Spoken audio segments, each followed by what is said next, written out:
Howdy guys and gals, I'm Kyle Broderick. Welcome to the Social Regressive.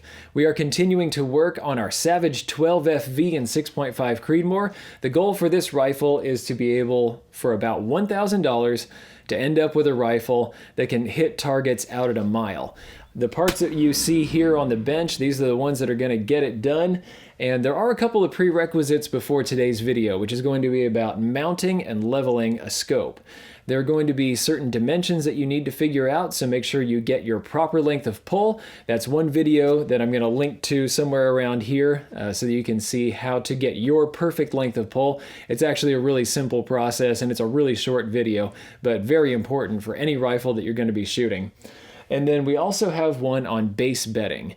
What we did with this mount is instead of just torquing it down on top of the action right here, we did apply some epoxy on the underside here just to make sure that we were getting full contact all the way underneath, that this was reliable if we take it off, put it back on, and that if there is some kind of bend in the receiver, some kind of difference between the two sides, that we have taken up that gap and that everything is nice and flush, everything is perfectly level, and we're not going to be maybe messing up our scope or anything like that. I don't particularly think that this is a huge issue, but since we are building a rifle that we want to be reliable at all kinds of ranges, I think that it is probably a step that you guys want to take. So I'll put a link to that video as well. Now, today we're going to need some tools, some various equipment, and then of course we have the scope itself. This is one of the most requested scopes. In fact, I think it is the most requested scope that I get in comments down in the video descriptions or whatever, or out on Facebook. Everybody wants to see what the SWFA SS scope can do and what I think of it. So I actually have two SWFA SS scopes that we're going to try out. This one is the least expensive of all the scopes that I plan to test on this rifle or here in the near future. For $300, you can get a very nice, supposedly very reliably tracking scope that has a fixed power. So instead of putting a bunch of money into all the various parts that you need, the moving parts, little cams and things, in order to have a variable power scope, what SWFA has done is they've kind of simplified the whole process. This is probably going to have fewer lenses overall, which is a very good thing. And you're going to end up with a fixed power. The 10 power is probably their most popular model. What we have right here is a 12X. They have a 16 and a 20, and then they have some variable power as well. And we will be checking out an FFP 3 to 15 that they have.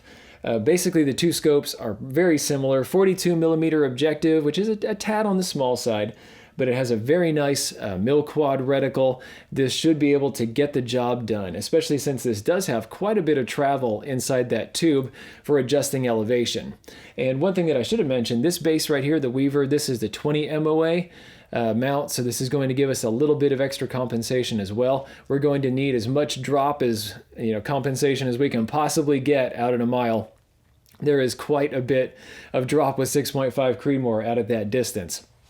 So yeah, this is a scope that we'll be using, and I did pick up one of the sunshades right here. If you do get one of the SWFA scopes, go ahead and pick one of these up. This is going to be money well spent. The sunshade is going to save you if it's in the morning hours or in the evening as it gets towards sunset if you're shooting kind of into the sun. Some of the tools that we'll be using today, we're going to have this torque wrench right here. This is a Weaver torque wrench. I do like to make sure that I get my torque just right. Yes, you can use just the tool that's supplied, the little Allen wrench or Torx wrench that comes with the scope rings, but I do like to get the numbers precise on here. We're going to use some Loctite, of course, to make sure that once we get everything snugged down that it doesn't move anymore. And then we're going to need some level devices. So I've got a little kind of spirit level device that I got from Lowe's a long time ago. This is actually kind of a piece of junk. It's not entirely precise. If I turn this around, it gives me a different reading on one side than on the other. I really need to upgrade this. But as long as I keep it consistent on one side, it's all right. We're going to need a steel ruler for one of the leveling methods that we're going to use. And then I've picked up a handful of these. You can get these in bulk out on Amazon or whatever. These are just tiny little kind of bare spirit levels. These are going to be really useful. We can actually like stick these various places in order to check our cant when we're out shooting. And you can also use these when we're setting up our level here on the rifle. Now, of course, we will need some rings to hold the scope into place. So the ones that we're going to be using are these. These are the Weaver Tactical 4-hole 30mm. These are Picatinny, not Weaver style. Make sure that whichever one you get, if you have a Weaver base, get Weaver rings. We have a Picatinny base, so we're using Picatinny rings. These are 30mm for the 30mm tube on here, and I wanted to get these as low as possible. You can see right here, this is not like an AR where we have basically, you know, a big long rail going all the way out toward the end of the handguard, which you're going to find a lot on ARs. This actually has a big drop between where the bell is going to be of the scope, you know, over the barrel here, and then up here to the base. So I want as low a ring as I can possibly get, and for 25 bucks, these get the job done. I've used these on a bunch of different scopes, a bunch of different rifles, and I'm a big fan of these Weavers. Setting the proper eye relief is pretty simple, but take your time, make sure that you get it right. First off, like I mentioned, make sure that you get your length of pull exactly right. I have this set up at 14.5 inches, which is the maximum length that you can get from the Boyd's @1. If you guys are taller and maybe skinnier than I am, I'm 6'2". If you need something a bit longer than a 14.5 inch length of pull, they do make a part that you can put in here, and you can get up to, I think, 15.5 inches. But this right here is set up really well for me, and I have the cheek riser at its highest position. I also have the rings installed, and I've torqued these down into position. Just the bottom rings, that's all I'm gonna need for right now, because I'm gonna be sliding the scope back and forth. All right, so here's the big trick. Whatever kind of shooting you're gonna be doing, make sure that when you check your eye relief on the scope and set its distance fore and aft, that you have a good shooting position. So if you have an offhand rifle, pick up the rifle, get in a shooting stance, look through the scope and see if it's right. If it's prone, do like I'm doing. So I'm gonna get in a good shooting stance right here, get my hand at the back just like I'm taking a shot. Okay. And what I want to do actually before I do this is close my eyes. I'm not actually going to look through the scope at all. I'm going to get comfortable as if I'm taking a shot, and then open up my eyes. Now this cheek riser doesn't get quite high enough for me. I actually need a little bit of a higher rise. This will do okay. I can just lift up my face just a tiny little bit. But here we go. Okay, I'm going to get nice and comfy. All right, pick up just a tad. And now I'm going to move the scope forward and backward until I hit that perfect spot. Okay. And for this, what you want to do is make sure that you're on your highest magnification. This is fixed focal right here. This has a fixed magnification. So it's not going to do anything there. But yeah, as I slide forward and backward, I should get to that perfect spot where I don't have any tunneling. There aren't any black areas around the image. All right, that's looking good.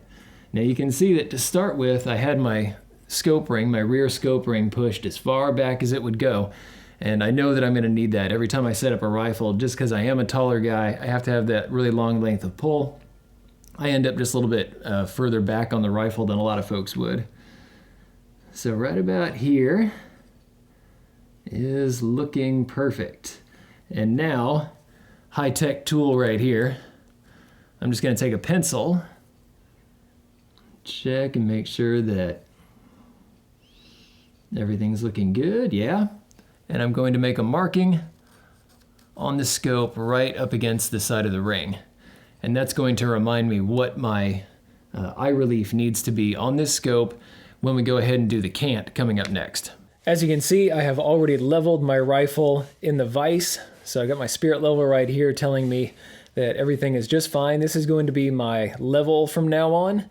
And I'm going to try to get the scope to align to this right here. So we're going to get our horizontal line of the reticle perfectly aligned with that. And a lot of the time with a good scope, This flat on the underside of the scope is going to represent that same level as well. So you can use this, as long as this lines up with this, then yeah, usually that's just going to be perfect. And that's method one that you can use. This is kind of the quick and dirty. Time to put in the top straps and the screws. I'm going to put just a tiny little dot of blue Loctite on the end of each of these to keep things from walking out. And we'll do that all the way around. And what we're going to do is we're going to not snug it down. I want to still be able to cant the scope to get that perfect level, but I want it to kind of hold itself in place. So if I let go, it's not going to fall down or anything. I'm going to give it just a little bit of tension, but not much at all.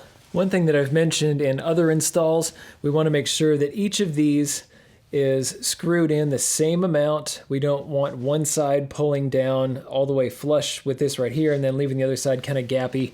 What we're going to do is we're going to turn these each down equally. So I'm actually going to back the screw out until I hear that click, which means that the threads have just passed that break point. And then I'm going to turn this in. 6 turns usually works as a good starting point. 1, 2, 3, 4, 5, 6. All right, that should be good. I'll just do that all the way around. Now, normally on a tactical scope, there's going to be a good flat section under here, and I can just put the steel ruler on the underside and then twist this until it matches up the level here. This one is a bit tricky because it has that rounded section, not working at all. So let's just go ahead to method 2. Moving on to method 2, all we need is a flashlight, a piece of cardstock, and a plumb bob. I just took a large nut and hung it from a black thread. And watch this. If I shine the flashlight backward through the scope, you'll see that the reticle shows up perfectly on that piece of cardstock. And now if I take my plumb bob, that looks like it right there. And now for the required 15 pound-inches. This Weaver torque wrench can go anywhere from, I believe, 10 pound-inches all the way up to 80. All right, we're looking at about 15 right there. I'm going to put it slightly on the high side.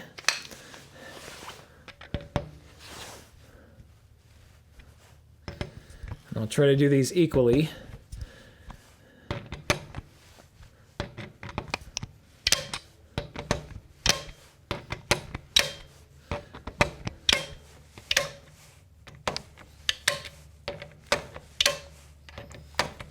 That's it. This is now ready to shoot. Yes, it was a slow process. Make sure that everything is torqued down just right, okay? Make sure that if you're supposed to be 40 or 45 pound-inches on your nuts right here, that you do that. Make sure both of these are perfectly tight.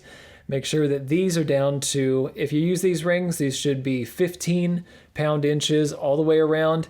Make sure that you go over them a second time to make sure nothing's moving. I've got Loctite on all these. This is now ready to go out and do a bore sight.